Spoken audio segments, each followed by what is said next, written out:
Pemirsa PT PLN Persero mengapresiasi Insan Media atas dukungannya dalam menyebarluaskan informasi ketenaga listrikan dengan menggelar media gathering pada Rabu 7 Februari 2023 lalu di Taman Dedari, Ubud Gianyar.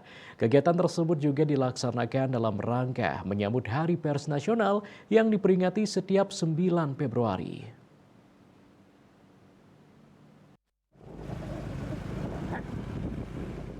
Media gathering yang digelar PLN diikuti sejumlah wartawan di Bali dan redaksi dari masing-masing media serta Ketua Persatuan Wartawan Bali dan jajarannya. Media gathering diawali tur berkeliling desa-desa di Gianyar menggunakan kendaraan mobil Volkswagen. Setelah itu dilakukan pengumuman pemenang kompetisi penulisan jurnalistik. Mewakili General Manager PLN WD Bali, Senior Manager Distribusi PLN WD Bali, Putu Eka Astawa mengapresiasi kerjasama yang dilakukan antara PLN dan media selama ini. Berkat kontribusi positif media, masyarakat dapat memperoleh informasi ketenagalistrikan dengan baik. Ia berpendapat media memiliki peran penting dalam membantu PLN untuk mencapai visi misi dan target kinerja PLN.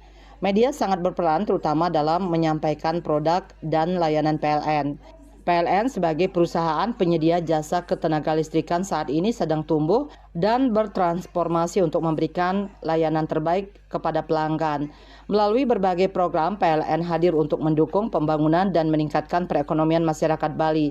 PLN sangat membutuhkan dukungan berbagai pihak termasuk media.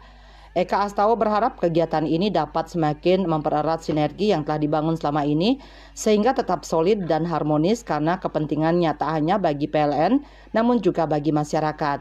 Dalam kesempatan tersebut, Eka Astawa menegaskan kesiapan PLN dalam mengawal pelaksanaan pemilihan umum pemilu pada 14 Februari 2024. PLN berkomitmen untuk mendukung kesuksesan pemilu, apalagi saat ini subsistem Bali dalam kondisi ideal dengan cadangan daya yang cukup hingga mencapai 362 MW. Terakhir, ia pun berpesan agar media dapat menginformasikan kepada masyarakat untuk turut menjaga keamanan pasokan listrik dengan berperan aktif melaporkan jika melihat potensi bahaya melalui aplikasi PLN Mobile. Humas PLN melaporkan.